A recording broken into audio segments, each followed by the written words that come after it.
Qiyin qistab. Kommunizmning haqiqiy aqdi basharasini ichib beradigan Urumchidagi 21 yillik turma hayoti. Bu asarda kommunizm iskanjisining qurboniga aylangan Uyg'ur yoshining, shundaqla uning musulmon oilasining kechirmishlari aynan so'zlangan.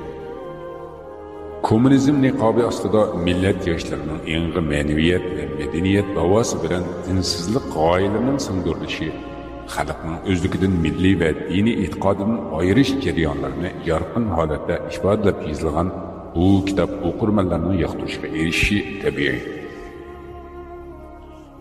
Asarda bir oila a'zolari beshidan o'tkazgan tuhmat va qiyin qistaqlar misolida Xitoy kommunistlarining Uyg'ur millatiga elib borgan azob uqubatlari, dard alamlari tafsiliy bayon qilingan. Qiyin qistaq 20-qism. Bu turg'un edi. Qabog'imni turib so'radim. Yana meni qandoq qilmoqchisan? Meni nima qilsin deysan? Mendan nima istaysan dedim. U menga yig'lagan holda yiqilishib kelyotdi. U ovozi bo'g'ib qoldi. Seni xohlayman Komil. Yanimga qaytishingni, meni kechirishingni umid qilaman Komil. Men qilgan barliq ishimdan ishtikibi pushaymondaman dedi. Men uningga itlar pushaymon qilishni bilmaydi. Nimadan pushaymon desan? Kommunizm için qilganlaringmi yoki kommunizmga ishonganlaringmi?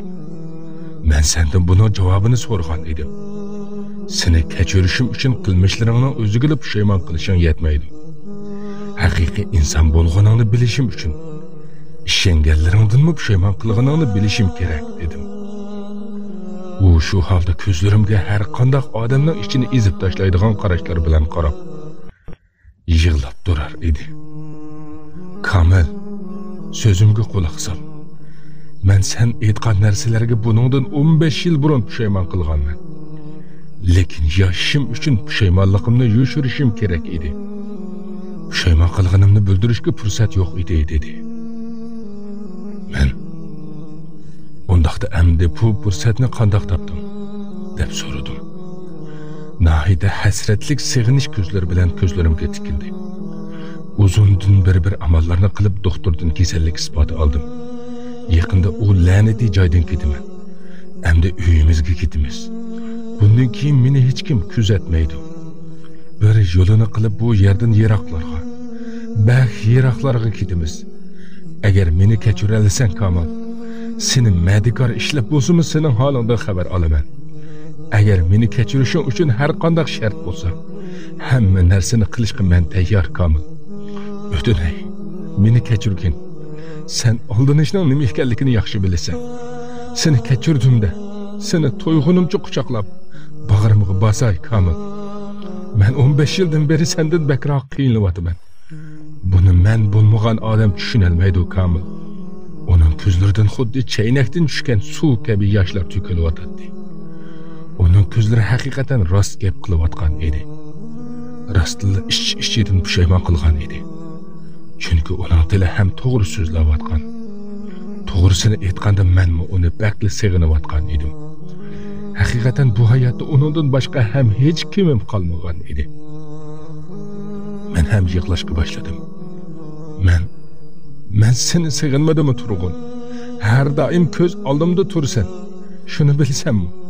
Sen mening sochlarimni yushirincha hidlading. Lekin men uni ham qilolmadim. Sen rostlanib pushaymon qilgan ekansan. Endi seni quchoqlamaslik uchun biror sabab yo'q. Uning yeniga etilib bordim. Biz teliqib yig'lashgan holda bir-birimizni mahkam quchoqladik. Kechir meni Komil, kechir. Badbaxt sehrgarga aldandim, devatdi. Ikkimiz teliqib yig'layotganimiz uchun gap qilisholmayotgan edik. Go'yo kimdir kelib bizni ojirtvatmasin degandek bir-birimizni mahkam quchoqlab olgan edik. Birozdan keyin ko'z yoshlarini aytib pichirladi. Bilamsan shuni Komil, bir necha yildan beri bu kunni bakla orzu qilardim. Endi o'lsam pushaymon yemayman dedi. Biz shu kundan keyin aka-ufka ayrilmadik va to'xtamasdan kommunizmni asli yuzini dunyoga aytib berdik. Türkistonliklarning kommunist Xitoylarga aldanganligiga oid qayerda kitob o'qisangiz bilingki, u kitobning nomi qandoq bo'lishidan qat'iy nazar uni men yozganman. U mening yoshirin ismimdir. Yoki uni yozgan boshqa mendirman. Yodimdan chiqmasdan aytib qo'ymoqchiman. Salimigulni qayta ko'rmadim. Ammo uni asla unutolmadim. Butun dunyo bilmaydigan shu qiyin qistoqning nima ekanligini ham bilolmadim. Keyin men Turg'un bilan birga Xitoydan chet elga qochib keldik. Qo'lni qo'lga berib, ovozimizni barcha butun dunyoga anglatdik. Ammo ismimizni har xil taxallus bilan atadik. Lekin tuyg'ularimiz yolg'on emas, haqiqiy edi. Kommunizm to'g'risida tajribalarimiz ko'p edi. Chet elga kelgandan keyin bizga qora qo'lni uzatganlar bo'ldimi?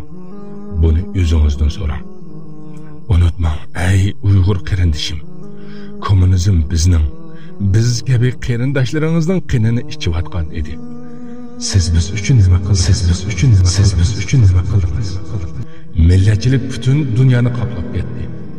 Xitoyning zulmini anglaganlarning ba'zilari haqiqiy zulmni tushunib faqat she'r yozishmoqda.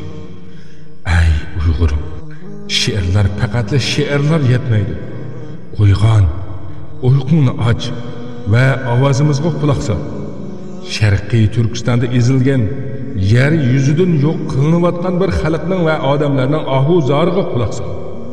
Dinsizlikning ikki bolasi bo'lmish. Kommunizm va kapitalizmni bildik va ularni yashab ko'rdik. Biz kommunizmni yaxshi bilamiz, ammo siz angladingiz. Lekin biz uningda yashadik. Biz uni shunchalik yaxshi bilamizki, hatto Lenin va Mao Zedong kommunizmning haqiqatini bizchilik yaqindan bilmaydi.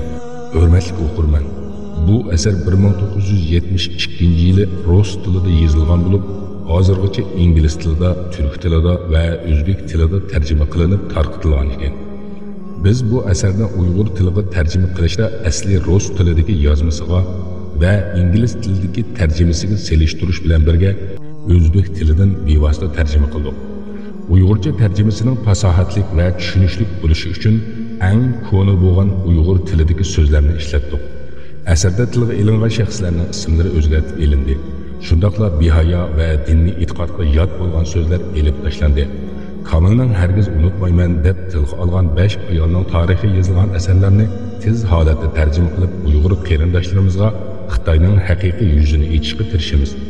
Asarni tarjima va ovozga elib tayyorlovchilar Islom chakorlari guruhi. Hurmatli xalqimiz, qarindoshlaringlarni qo'llab-quvvatlaysizlar. Salih duolaringlarda aslab qo'ygaysizlar. Keyingi asarda ko'rishgacha Allohga omonat. 2023-yili 2-oyning 18-kuni. Zulmatdan qutulib tavhidga malgan, hidoyat tepib ruhni paklagan, haq bilan batilni aniq ayirgan, so'zida rostchil sodiqlarni ko'r, ahdiga vafodor sodiqlarni ko'r.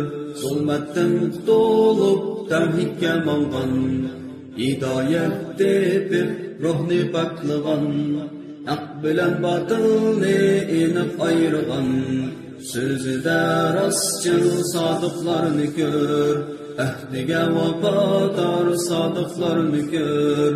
İblis şeytanga fırsat vermegen, küfre diyarda ezip yetmegen, dinimsiz to'xtovsiz kurashlar qilgan, shaytonni dastigan sodiqlarni ko'r, shaytonni dastigan sodiqlarni ko'r. Qur'on hadisga mahkam esilgan, qo'ruq safsatini cho'rib tashlagan, sharoit maskanmas hargiz demagan, maydoni mustahkam sodiqlarni ko'r, maydoni mustahkam sodiqlarni ko'r. Alloh va rasulni eng yaxshi ko'rgan, dunyoga qat'iy aldinib ketmagan, yashashning qimmatini haqiqiy bilgan, himmatlik g'oyilik sodiqlarni ko'r, himmatlik g'oyilik sodiqlarni ko'r. Zulmatdan qutulib tavhidga malgan, hidoyat tepib ruhni paklagan, haq bilan batılni aniq ayırgan, sözüde rastçıl sadıklarını gör, ahdiga vafadar sadıklarını gör, zulmetten qutulup tevhidge mangan, hidayet tepip ruhni paklagan, haq bilan batılni aniq ayırgan, sözüde rastçıl sadıklarını gör, ahdiga vafadar sadıklarını gör, hicretke ribatqa cihatqa malgan, xarlangan ümmetke qalqanlar bolgan, yetimlar nalisi yürekke tekken, ümmetning oğlani sadıklarını gör,